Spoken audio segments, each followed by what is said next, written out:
ఉమ్మడి వరంగల్ జిల్లాలో రైతులను యూరియా కష్టాలు వెంటాడుతున్నాయి. పరకాల రైతు వేదిక దగ్గర అన్నదాతలు బారులు తీరారు. చెప్పులు లైన్లో పెట్టి పడిగాపులు కాస్తున్నారు. ఉదయం 5 గంటల నుంచి ఆధార్ కార్డులు పట్టుకుని అన్నదాతలు నిల్చున్నారు. 20 రోజుల నుంచి తిరుగుతున్నా తమకు యూరియా అందడం లేదని రైతులు వాపోతున్నారు.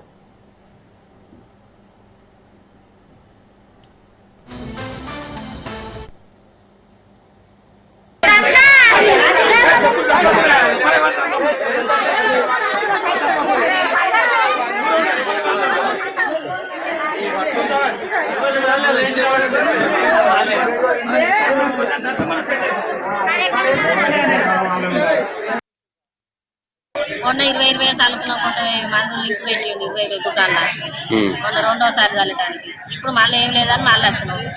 20 రోజులు తిరిగితే మొన్న లైన్ బాగా తట్టి గాలి కవర్ అవుతుందని పోయినాం. మళ్ళీ ఇప్పుడు మళ్ళీ వచ్చినాం. మరి మళ్ళీ ఏమవుతుందో తెలియదు. ఇప్పుడు తిరిగి బట్టి 20 రోజులకు ఎక్కువనే అవుతాను.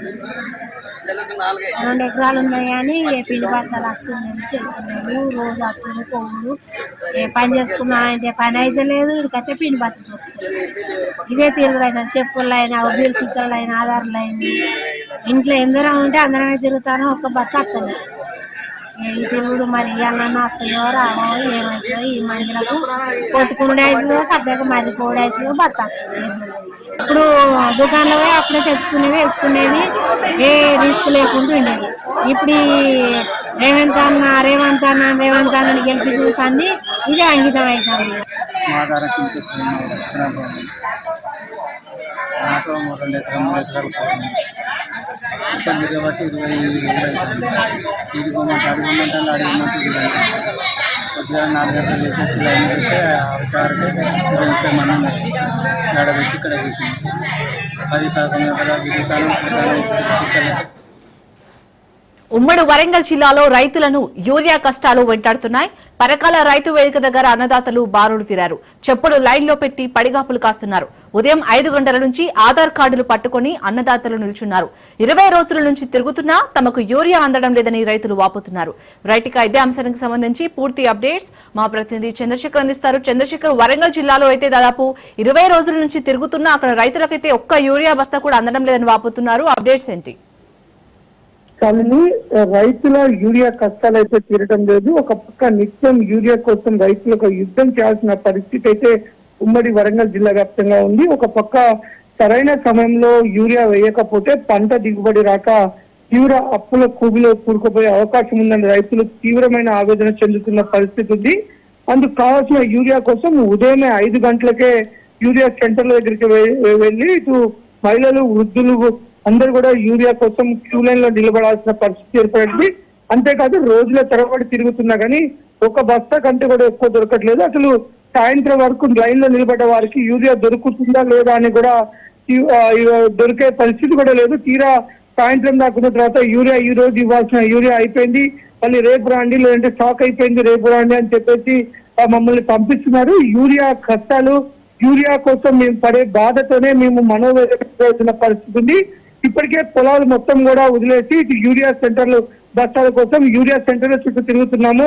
అసలే అంతంత మాత్రం ఒక పక్క అకాల వర్షాలతో అన్నదాతలు కుదేలవుతుంటే ఇటు యూరియాతో మరింత కుదేలయ్యే పరిస్థితి ఉంది. ఒక 10 సంవత్సరాలుగా లేని యూరియా కష్టాలు తిరిగి మళ్ళీ ఎందుకు యూరియా కష్టాలు వచ్చాయి, ఎందుకు కాంగ్రెస్ ప్రభుత్వం చిత్తశుద్ధి చూపడం లేదు, రైతులు పడే కష్టాలు కనబడట్లేదా, కావాల్సినంత యూరియా ఉంది అని చెప్తున్న ఇటు నాయకులు కానీ ఇటు అధికారులు కానీ ఎందుకు రైతులు రోజుల తరబడి లైన్ లో నిలబడి ఉండి యూరియా దొరకట్లేదని మీడియా ముఖంగా చెప్పినప్పటికీ కూడా వాళ్ళు మన బుకాయిస్తున్నారు. కావాల్సినంత యూరియా ఉందంటున్నారు. తక్షణమే యూరియా అందించాలి. రైతులకు యూరియా అందించకపోతే మరింత అప్పుల కూబిలో ఉరుకుపోయే అవకాశం ఉంది. కాంగ్రెస్ ప్రభుత్వం రైతు ప్రభుత్వం అని చెప్పి ఆ రైతులు మరింత కుంగిపోయి ఆత్మహత్యలు చేసుకునే పరిస్థితి ఏర్పడే అవకాశం ఉంది. కాబట్టి ప్రభుత్వం స్పందించి యూరియా అందించాలని మాత్రం ఆ రైతులు దీనంగా వేడుకుంటున్నారు. Shalini. Right, thank you Chandrasekhar.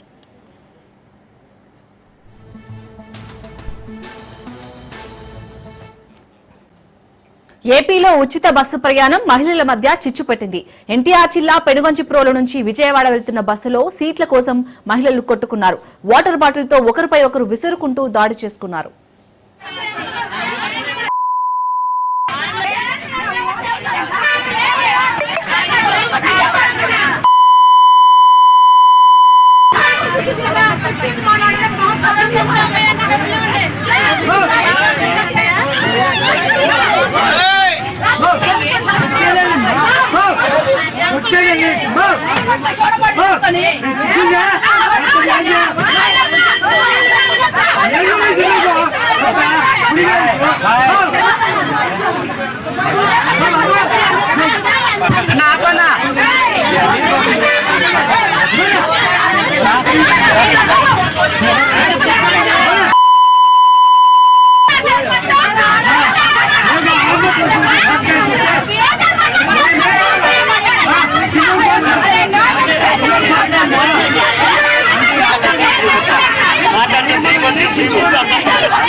ప్రపంచవ్యాప్తంగా అరకు కాఫీ మంచి పేరు దక్కించుకుంది. ఇక్కడ గిరిజనులు సేంద్రియ పద్ధతుల్లో కాఫీని పండిస్తుంటారు. పోడు వ్యవసాయం ఎక్కువగా ఉండటంతో గిరిజన ప్రజలందరూ కూడా కాఫీ చెట్లు వేసి పండించి కాఫీ పొడి తయారు చేస్తూ ఉంటారు. అరకు లంబసింగి చూసుకున్నట్లయితే అతి శీతల ప్రదేశంగాను, ఆంధ్ర ఊటీగాను మంచి పేరు ఉంది. ఇథియోపియా నుండి భారతదేశం మారుమూల ఏజెన్సీ వరకు తీసుకువచ్చిన కాఫీ ఎంతో మందికి ఉపాధి కల్పిస్తుంది.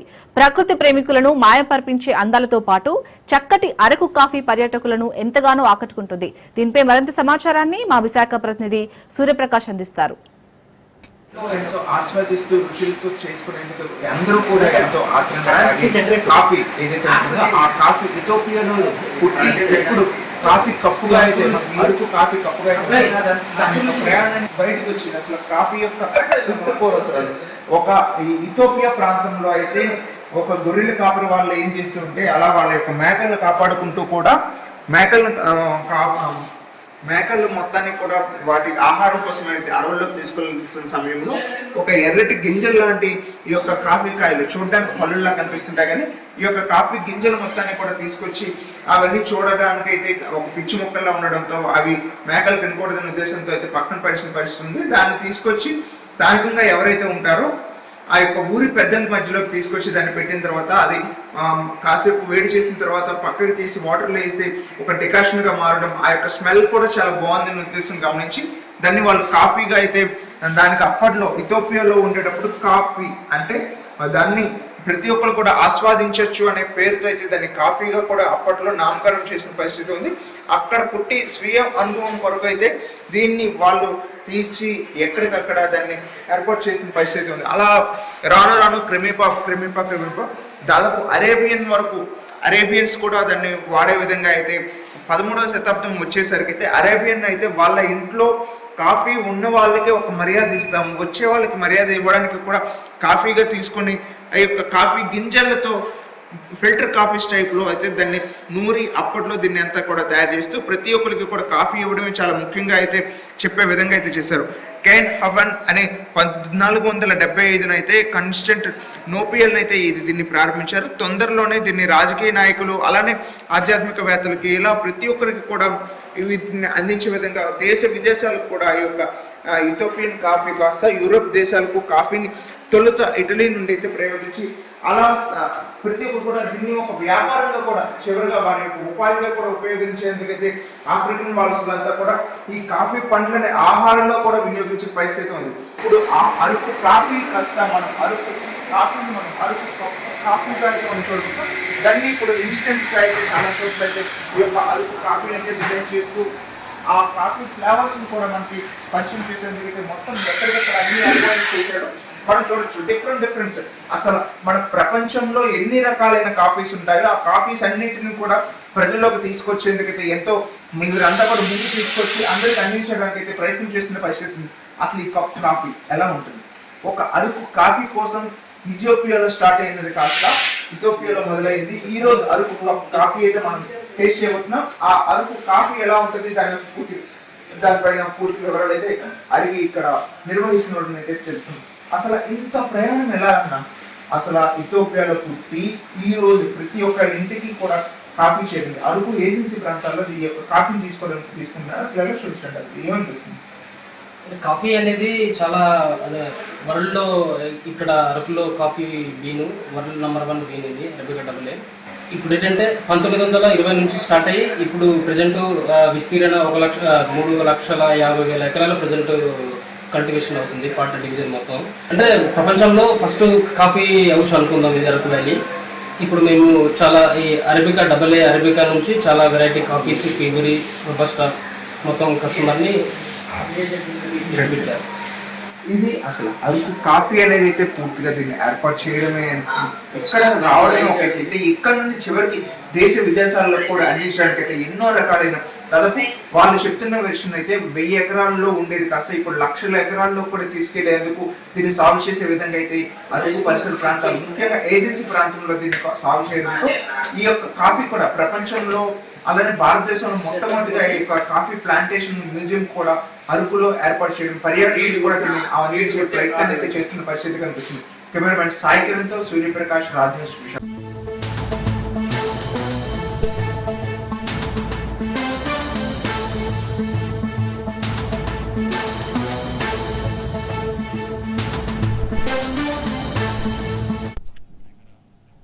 బ్రేకింగ్ న్యూస్ చూస్తున్నాం. కాసేపట్లో అసెంబ్లీకి బీఆర్ఎస్ నేతలు వెళ్లనున్నారు. పార్టీ ఫిరాయించిన ఎమ్మెల్యేలపై వేటు వేయాలని విజ్ఞప్తి చేయనున్నారు. అయితే స్పీకర్ అందుబాటులో లేరు. అసెంబ్లీ సెక్రటరీని బీఆర్ఎస్ ఎమ్మెల్యేలు కలవనున్నారు. పార్టీ మారిన ఎమ్మెల్యేల సమాధానాలపై బీఆర్ఎస్ పార్టీకి 3 రోజులు గడువిచ్చారు స్పీకర్. నేటితో స్పీకర్ గడువు ముగియనుంది. ఫిరాయింపు ఎమ్మెల్యేలపై ఆధారాలు ఇచ్చేందుకు బీఆర్ఎస్ ఎమ్మెల్యేలు సిద్దమయ్యారు.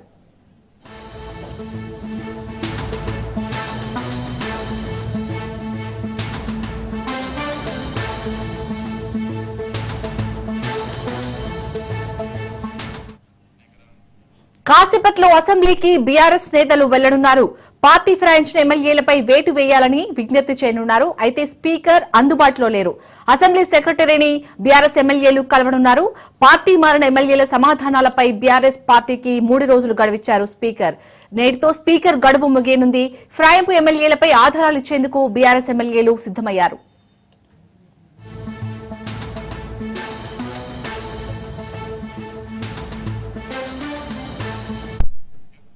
రైట్ ఇటు ఫిరాయింపు ఎమ్మెల్యేలపై అయితే ఆధారాలు ఇచ్చేందుకు బీఆర్ఎస్ ఎమ్మెల్యేలు సిద్దమయ్యారు. సో దీనికి సంబంధించి పూర్తి అప్డేట్స్ మా ప్రతినిధి సైదులు అందిస్తారు. సైదులు, మొత్తానికి అయితే బీఆర్ఎస్ నేతలు అసెంబ్లీకి వెళ్లనున్నట్టుగా తెలుస్తుంది. అప్డేట్స్ ఏంటి? శాలిని, మరి కాసేపట్లో బీఆర్ఎస్ పార్టీ ఎమ్మెల్యేలు అసెంబ్లీకి రానున్నారు. అసెంబ్లీ స్పీకర్ ను కలిసే అవకాశం ఉంది. అయితే స్పీకర్ అందుబాటులో లేకపోతే అసెంబ్లీ సెక్రటరీని కలిసే అవకాశం ఉంది. అసెంబ్లీ సెక్రటరీ కూడా ప్రస్తుతం అందుబాటులో లేడు. 3 గంటలకు అసెంబ్లీ సెక్రటరీ వస్తారని స్పీకర్ కార్యాలయం నుంచి మనకి సమాచారం వస్తుంది. అయితే అసెంబ్లీ సెక్రటరీని కలిసిన తర్వాత బీఆర్ఎస్ పార్టీ ప్రస్తుతం ఉన్నటువంటి ఎమ్మెల్యేలు ఎవరైతే ఉన్నారో పార్టీ మారిన ఎమ్మెల్యేలు అధికార కాంగ్రెస్ కండువా కప్పుకున్న ఆధారాలు, అదేవిధంగా అధికార కాంగ్రెస్ మీటింగ్ లో పాల్గొన్న ఆధారాలు మరోసారి అసెంబ్లీ సెక్రటరీకి ఇచ్చే అవకాశం ఉంది. ఎందుకంటే పార్టీ మారినటువంటి ఎమ్మెల్యేల పైన చర్యలు తీసుకోవాలని బీఆర్ఎస్ పార్టీ ఎమ్మెల్యేలు స్పీకర్ ని అనేక సార్లు కలిసి వినతి పత్రం ఇచ్చారు. అయితే సుప్రీంకోర్టు ఆదేశాల మేరకు సుప్రీంకోర్టును కూడా బీఆర్ఎస్ పార్టీ ఆశ్రయించింది. పార్టీ ఫిరాయింపులపైన చర్యలు తీసుకోవాలని writ petition, special leave petition దాఖలు చేసిన విషయం అందరికీ తెలిసిన విషయమే. సుప్రీంకోర్టు కూడా కొన్ని సూచనలు చేసింది స్పీకర్ కి. పార్టీ మారిన ఎమ్మెల్యేల పైన 3 నెలల్లో చర్యలు తీసుకోవాలని స్పీకర్ కు నోటీసులు జారీ చేసిన విషయం అందరికీ తెలిసిన విషయమే. కాబట్టి ఇప్పుడు పార్టీ మారినటువంటి ఎమ్మెల్యేలని ఎందుకు మారారని స్పీకర్ ఎవరిని అడిగారు. అయితే 8 మంది ఎమ్మెల్యేలు మేము పార్టీ మారలేదు, ఓన్లీ 3 రంగుల జెండా మాత్రమే కప్పుకున్నాం, మేము ఎక్కడ కూడా కాంగ్రెస్ పార్టీలో చేరలేదు, అభివృద్ధి మా యొక్క నియోజకవర్గాల్లో అభివృద్ధి చేసేందుకు మాత్రమే ముఖ్యమంత్రి రేవంత్ రెడ్డిని కలిశాం, అలా కలిసే అవకాశం ఉంటుంది. ఏ పార్టీ ఎమ్మెల్యే అయినా సరే ముఖ్యమంత్రి రేవంత్ రెడ్డిని కలవచ్చు, అంటే ముఖ్యమంత్రిగా ఉన్న వారిని ఎవరైనా ఏ పార్టీ వారైనా కలవచ్చు, ఆ అభివృద్ధి కోసము నిధుల కోసం కలవచ్చు అనేది కూడా చెప్పుకొచ్చారు. అయితే పార్టీ మారిన ఎమ్మెల్యేలు ఇచ్చినటువంటి వివరాలను ఎవరైతే ఫిర్యాదుదారులు ఉన్నారో, ఎవరైతే కంప్లైంట్ చేశారో స్పీకర్ కి, అంటే పార్టీ మారిన ఎమ్మెల్యేల పైన చర్యలు తీసుకోవాలని ఎవరైతే కంప్లైంట్ చేశారో ఆ వివరాలన్నీ పార్టీ మారిన ఎమ్మెల్యేలు ఇచ్చిన వివరాలని ఆధారాలతో సహా ఈ కంప్లైంట్ ఫిర్యాదు చేసిన వారికి నోటీసులు ఇచ్చారు స్పీకర్. ఏమని, వీరెవరు కూడా పార్టీ మారలేదని నాకు సమాధానం చెప్పారు, మీరేమో పార్టీ మారారని చెప్పేసి చర్యలు తీసుకోండి మీరు చెప్తున్నారు, వారిచ్చిన వివరణ మీకు పంపిస్తున్నాను, మీరు చూసిన తర్వాత 3 రోజుల్లో నాకు మళ్ళా మీరు సమాధానం చెప్పాలని అసెంబ్లీ సెక్రటరీ నుంచి నోటీసులు అందుకున్నారు బీఆర్ఎస్ పార్టీ చెందినటువంటి కొంతమంది ఎమ్మెల్యేలు. అయితే ఇప్పుడు గడువు ఈ రోజుతో ముగియనున్న నేపథ్యంలో ఇప్పుడు మరోసారి అసెంబ్లీ స్పీకర్ ని కానీ అసెంబ్లీ సెక్రటరీని కానీ కలిసి వారు పార్టీ మారారు, పార్టీ మారిన ఆధారాలతో సహా మేము గతంలో సుప్రీంకోర్టును ఆశ్రయించడంతో తీర్పు మాకు అనుకూలంగా వచ్చింది, చర్యలు తీసుకోవాలని కూడా మీకు సూచన చేశారు. వారు పార్టీ మారినట్టుగా వారు పార్టీలో కాంగ్రెస్ పార్టీలో వివిధ కార్యక్రమాల్లో పాల్గొన్నటువంటి ఆధారాలన్నీ కూడా మా దగ్గర ఉన్నాయి. సో ఇవి అని చెప్పేసి కూడా మరోసారి స్పీకర్ కి ఇచ్చే అవకాశం ఉంది. ఇద్దరు మాత్రం పార్టీ మారిన ఎమ్మెల్యేలు ఇద్దరు మాత్రం స్పీకర్ కి ఎవరిని ఇచ్చుకోలేదు. వారిలో ఒకరు కడియం శ్రీహరి శేషన్ గన్పూర్ నుంచి 2023 శాసనసభ ఎన్నికల సమయంలో బీఆర్ఎస్ పార్టీ నుంచి గెలిచారు. అదేవిధంగా గ్రేటర్ హైదరాబాద్ లో ఖైరతాబాద్ నియోజకవర్గం నుంచి 2023 శాసనసభ ఎన్నికల సమయంలో బీఆర్ఎస్ పార్టీ నుంచి దానం నాగేందర్ గెలిచారు. వీళ్ళిద్దరు మాత్రం స్పీకర్ కు ఎవరిని ఇచ్చుకోలేదు. ఓన్లీ 8 మంది ఎమ్మెల్యేలు మాత్రమే స్పీకర్ కి ఎవరిని ఇచ్చుకున్నారు. వీళ్ళిద్దరు ఇవ్వలేదు. కాబట్టి ఒకవేళ చర్యలు ఉంటే వీళ్ళిద్దరిపైన ఉండే అవకాశం ఉంటుందని కూడా నిపుణుల ద్వారా మనకి తెలుస్తుంది. లేకపోతే మాత్రం 10 మంది పైన చర్యలు ఉండే అవకాశం ఉన్నట్టు కూడా తెలుస్తుంది. సో పక్క ఆధారాలతో సహా మరోసారి స్పీకర్ ని కలిసి బీఆర్ఎస్ పార్టీకి చెందినటువంటి ఎమ్మెల్యేలు స్పీకర్ ని కలిసి ఆధారాలు కూడా ఇచ్చే అవకాశం ఉంది. వారు పార్టీ మారలేదని మీకు ఎవరు ఇచ్చారు, అదంతా కూడా తప్పు. వాళ్ళు పార్టీ మారారు. మా యొక్క పార్టీ మారిన తర్వాత బీఆర్ఎస్ పార్టీ కార్యక్రమాల్లో ఎక్కడ కూడా పాల్గొనడం లేదు. పార్టీ మారిన ఎమ్మెల్యేల నియోజకవర్గాల్లో బీఆర్ఎస్ పార్టీ అనేక పార్టీ కార్యక్రమాలు నిర్వహిస్తూ వస్తుంది. దానిలో భాగంగా పటాన్చెరులో పార్టీ విస్తృత సమావేశం ఏర్పాటు చేసింది. అక్కడ పటాన్చెరు నుంచి బీఆర్ఎస్ పార్టీకి ఎమ్మెల్యే గెలిచినటువంటి గూడెం మైపాల్ రెడ్డి అక్కడ మా పార్టీ కార్యక్రమంలో పాల్గొనలేదు.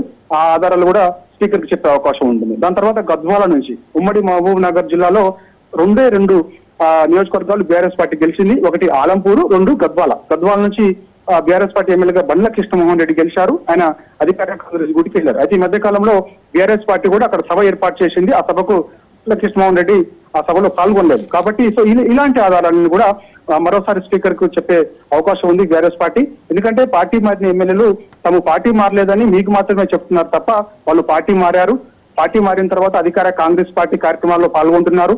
కాంగ్రెస్ కండువా కప్పుకున్నారు. ఆధారాలు ఇవి అని చెప్పేసి కూడా మరోసారి స్పీకర్ కి ఇచ్చే అవకాశం ఉంది. ఖచ్చితంగా సుప్రీంకోర్టు ఆదేశాలు తూచా తప్పకుండా పాటించాల్సిందే అని కూడా స్పీకర్ కి చెప్పే అవకాశం ఉంది. ఎందుకంటే సుప్రీంకోర్టు ఒకటే చెప్పింది, పార్టీ మారిన ఎమ్మెల్యేల పైన 3 నెలల్లో చర్యలు తీసుకోవాలని సుప్రీంకోర్టు ఇచ్చినటువంటి తీర్పు ఏదైతే ఉందో ఆ తీర్పు కాపీతో మరోసారి స్పీకర్ ని కలిసి ఖచ్చితంగా వాళ్ళు పార్టీ మారారు, వారిపైన చర్యలు తీసుకోవాల్సిందే, ఇగో ఆధారాలు అని చెప్పేసి కూడా మరోసారి స్పీకర్ కి వివరించే అవకాశం అయితే ఉంది. ప్రస్తుతం అయితే స్పీకర్ అందుబాటులో లేడు. అసెంబ్లీ సెక్రటరీ 3 గంటలకు వచ్చే అవకాశం ఉంది. 3 గంటలకు అసెంబ్లీ సెక్రటరీని కలిసి ఈ వివరాలన్నీ కూడా మరోసారి అసెంబ్లీ సెక్రటరీకి బీఆర్ఎస్ పార్టీ ఎమ్మెల్యేలు చెప్పే అవకాశం ఉంది.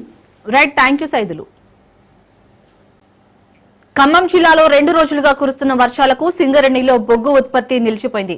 వర్షాలతో సత్తుపల్లి వరదలోని సింగరేణి జేవీఆర్, కిస్టారం ఓసీలలోకి నీరు చేరడంతో పాటు రోడ్లు జలమయమై బురదగా మారడంతో బొగ్గు ఉత్పత్తి, మట్టి తవ్వకం పనులకు ఆటంకం ఏర్పడింది. దీంతో మట్టి తవ్వకం, బొగ్గు ఉత్పత్తి పనులను నిలిపివేశారు. జేవీఆర్, కిస్టారం ఓసీలలో 2,10,000 క్యూబిక్ మీటర్ల మట్టి తవ్వకానికి 35,000 టన్నుల బొగ్గు ఉత్పత్తికి ఆటంకం ఏర్పడింది.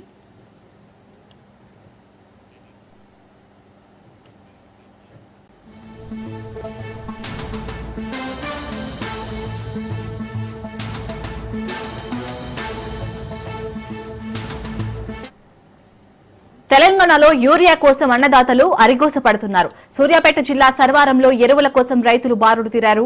ఉదయం నుంచి క్యూలైన్లలో నిల్చుని రైతన్నలు అగచాట్లు పడుతున్నారు. ఒక్క బస్తా యూరియా అయినా దొరుకుతుందనే ఆశతో రైతులు ఎదురు చూస్తున్నారు. 4 రోజులు దాటుతున్నా యూరియా లభించకపోవడంతో కొందరు రైతులు అసహనం వ్యక్తం చేశారు. మరోవైపు మావిళ్లగూడెం వద్ద ఖమ్మం సూర్యాపేట జాతీయ రహదారిపై రైతులు బైఠాయించారు. 4 రోజులు గడుస్తున్నా యూరియా అందించడంలో నిర్వాహకులు విఫలమయ్యారని రైతులు మండిపడ్డారు. యూరియా పంపిణీలో అవకతవకలు జరుగుతున్నాయని రైతులు ఆగ్రహం వ్యక్తం చేశారు. ఇప్పటికైనా యూరియా సరఫరా చేయాలని రైతులు డిమాండ్ చేశారు. రైతుల ఆందోళనతో రహదారిపై భారీగా ట్రాఫిక్ జామ్ ఏర్పడింది.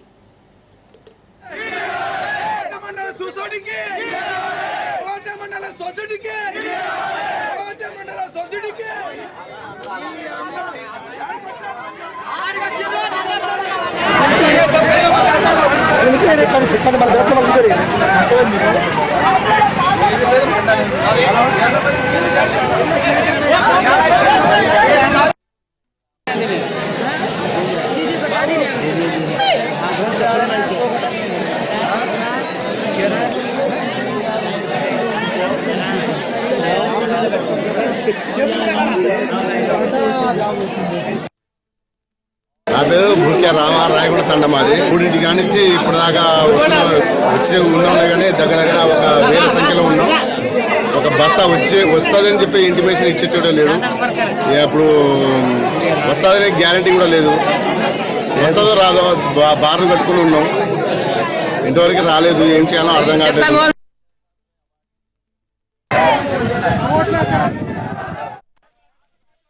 పూర్తి అప్డేట్స్ మా ప్రతినిధి పుల్లారావు అందిస్తారు. పుల్లారావు, మొత్తానికైతే యూరియా కొరత వల్ల రైతులు అక్కడ ఇబ్బందులు పడుతున్నారు. ఇప్పటికే రోడ్డుపై ధర్నా చేస్తున్నట్టుగా తెలుస్తుంది. అప్డేట్స్ ఏంటి? అన్నదాతల కష్టాలు మాత్రము రోజు రోజుకి పెరుగుతున్న పరిస్థితులే ఉమ్మడి నల్గొండ జిల్లా వ్యాప్తంగా కూడా కనబడుతున్న పరిస్థితి ఉంది. యూరియా కోసం మాత్రము అన్నదాతలు మాత్రము పడిగాపులు కాయాల్సిన పరిస్థితి వస్తుంది. చివరికి వాళ్ళు ఎంత పడిగాపులు కాసినా కూడా ఆ యూరియా అనేది దక్కకపోవడంతో మాత్రం నిరాశగా వెలుగుతున్న పరిస్థితులు అయితే కనబడుతున్నాయి. ఇదే సమయంలో సూర్యాపేట జిల్లాకు సంబంధించి మోతే మండల కేంద్రంలో ఉన్నటువంటి వివిధ ప్రాంతాలు, ముఖ్యంగా సర్వారం కానీ అదే విధంగా మామిలగూడెం తదితర ప్రాంతాల వద్ద కూడా పెద్ద ఎత్తున కూడా రైతులు అనేవారు బాలు తీసుకున్న పరిస్థితి నెలకొంది. సర్వారం వద్ద మాత్రం ఉదయం నుండి కూడా రైతులు అనేవారు పడిగాపులు కాల్చినప్పటికీ కూడా వాళ్ళకి కావాల్సినటువంటి యూరియా అనేది లభ్యం కాలేదు. అదేవిధంగా మామిలగూడెం సమీపంలో ఉన్నటువంటి కొత్త మామిలగూడెం సర్వారం వద్ద ఉన్న ప్రదేశం వద్ద కూడా పెద్ద ఎత్తున కూడా రైతులు బాలు అయిన పరిస్థితి ఉంది. ముఖ్యంగా మామిలగూడెం వద్ద ఉన్నటువంటి సూర్యాపేట ఖమ్మం రహదారిపై మాత్రము రైతులు అనేవారు రాస్తారోకో చూసిన పరిస్థితి అయితే ఉందని చెప్పవచ్చు. ముఖ్యంగా ఉదయం నుండి కూడా మేము పడిగాపులు కాస్తున్నాము, కావాల్సినటువంటి యూరియా అనేది మాకు సప్లై చేయలేకపోతున్నారు. సో ఈ వస్తున్నటువంటి యూరియా అనేది ఏ విధంగా పక్కదారి పట్టిపోతుందని చెప్పేసి కూడా అన్నదాతలు మాత్రం ఆగ్రహం వ్యక్తం చేస్తున్న నేపథ్యం అయితే ఉంది. ప్రభుత్వం చెప్పుకుంటూ వస్తుంది ఏంటంటే అన్నదాతలకు కావాల్సినటువంటి యూరియాను సప్లై చేస్తున్నామని చెప్తున్నారు. కానీ ఆ యూరియా అనేది ఎటుపోతుంది, ఎక్కడికి తరలించిపోతుంది అనే విషయం మాత్రం తెలియట్లేదు. మాకు కావాల్సినటువంటి యూరియా అనేది ఇప్పటికి కూడా లభ్యం కానటువంటి పరిస్థితి ఉంది. ఉదయం నుంచి వెయిట్ చేసినప్పటికీ కూడా కనీసం ఒక 2 బస్తాలు యూరియా కూడా లభ్యం కాని పరిస్థితుల్లో మేము ఉన్నామని చెప్తున్నారు. ముఖ్యంగా 3 ఎకరాలు 4 ఎకరాలు 5 ఎకరాలు ఉన్న రైతులు మాకు కేవలం ఒక 2 బస్తాలు యూరియా ఇస్తే మేము ఏ విధంగా ఆ యొక్క పొలాలకు మేము ఆ యూరియాను వాడుకోవాలని చెప్పేసి కూడా అన్నదాతలు చెప్తున్న పరిస్థితి. ఇప్పుడు ప్రజెంట్ గా మేము నాట్లు వేసేసి దాదాపు 15 రోజులు దాటిపోయింది. ఈ సమయంలో కూడా యూరియా వేయకపోవడం వల్ల మాత్రం పూర్తి స్థాయిలో పంటలు దెబ్బతినే అవకాశం ఉంది, పంట దిగుబడి వచ్చే అవకాశమే లేదు అని చెప్పేసి కూడా అన్నదాతలు చెప్తున్న పరిస్థితి అయితే ప్రజెంట్ గా కనబడుతుంది. సో ఈ విధమైన పరిస్థితుల్లో మాత్రం ఈ సంవత్సరం మేము పూర్తి స్థాయిలో అప్పుల్లో కూరుకుపోవాల్సిన పరిస్థితి నెలకొంటుందని చెప్పేసి కూడా అన్నదాతలు ఆవేదన చెందుతున్నారు. ఇదే విషయానికి సంబంధించి మాత్రం ప్రభుత్వం తక్షణమే మాకు కావాల్సినటువంటి యూరియా సప్లై చేయాలని చెప్పి అంటూ కూడా వాళ్ళు మామిడిగూడెం మొత్తం అంటే సూర్యాపేట అదేవిధంగా ఖమ్మం రహదారిపై మాత్రం రాస్తారోకో చేస్తున్నారు. పెద్ద ఎత్తున కూడా ట్రాఫిక్ అనేది స్తంభించిపోయిన నేపథ్యం అయితే ఉంది. అధికారులు అయితే వచ్చి చెప్తున్నారు మీకు కావాల్సినటువంటి యూరియాని ఖచ్చితంగా ఈ రోజు అందజేస్తామని చెప్పి కూడా అధికారులు రైతులకు నచ్చే ప్రయత్నాలు మాత్రం చేస్తూ ఉన్నారు. పుల్లారావు, అక్కడ రైతులు యూరియా ఎప్పుడు వస్తుందని అడిగినా గానీ అధికారులను సరిగ్గా సమాధానం ఇవ్వట్లేదని కూడా రైతులు చెప్తున్నారు. సో ఎందుకు అధికారులు అక్కడ రైతుల పట్ల అంత అంటే సరిగ్గా ఆన్సర్ ఎందుకు ఇవ్వడం లేదు, అంటే నిర్లక్ష్యం ఎందుకు వహిస్తున్నారు రైతుల పట్ల?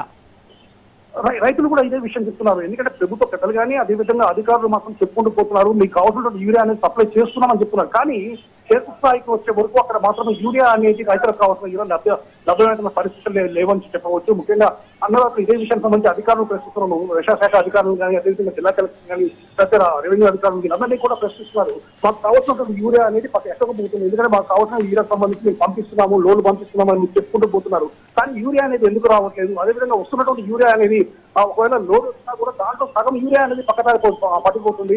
సో ఉన్నటువంటి ఆ కొద్ది యూరియాను మేము ఉన్నటువంటి రైతుల సంఖ్య చాలా ఎక్కువగా ఉంది, డిమాండ్ అనేది చాలా ఎక్కువగా ఉంది. కానీ కాకపోతే కావాల్సిన యూరియాను మాత్రం మేము సప్లై ఎందుకు చేయలేకపోతున్నారని చెప్పేసి కూడా అధికారులు నిలదీస్తున్నారు రైతులు. కాకపోతే అధికారుల నుంచి మాత్రం ఎలాంటి సమాధానం రావట్లేదని చెప్పవచ్చు. ఎందుకంటే ముఖ్యంగా యూరియా అనేది మేము చేరవేస్తున్నాము, కానీ యూరియా ఎందుకు మీకు సరిపడలేదు అంటే మాకు కావాల్సినటువంటి మీకు కావాల్సిన ఎంత యూరియా కావాలో అంతే మోతాదులో మేమైతే పంపిస్తున్నాము. కాకపోతే మీరు ఎక్కువ మద్దతులో యూరియాను మీరు అడుగుతున్నారు కాబట్టి మేము సప్లై చేయలేకపోతున్నాం, అందించలేకపోతున్నాం అని చెప్పిన అధికారులు అయితే చెప్తున్నారు. కాకపోతే ఈ విషయాన్ని మాత్రం రైతులు మాత్రం పూర్తి స్థాయిలో ఆక్షేపించిన పరిస్థితి అయితే ఉండడం జరిగింది. ఎందుకంటే ఒక రైతుకు సంబంధించి కొన్ని ఎకరాల భూమి ఉంటుంది, ఎకరం భూమి ఉన్న వ్యక్తికి 2 బస్తాలు ఇస్తున్నారు. అదేవిధంగా 4-5 ఎకరాలు ఉన్న భూముల రైతులకు కూడా అదే 2 బస్తాలు ఇస్తే మేము ఏ విధంగా వాడుకోవాలి, అంటే ఎకరానికి 2 బస్తాలు చొప్పున ఇచ్చుకుంటూ పోవాలి కదా, ఎందుకు మాకు ఆ విధంగా యూరియాను ఎందుకు సప్లై చేయకపోతున్నారు చెప్పి అధికారులు మాత్రం నిందిస్తున్నారు. కాబట్టి అధికారులు రైతులు యొక్క వేసే ప్రశ్నలకు ఎలాంటి సమాధానాలు చెప్పలేని పరిస్థితుల్లో మాత్రం వారు ఉన్నారు.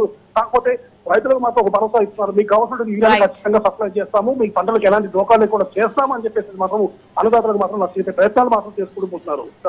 Right, thank you Pullarao.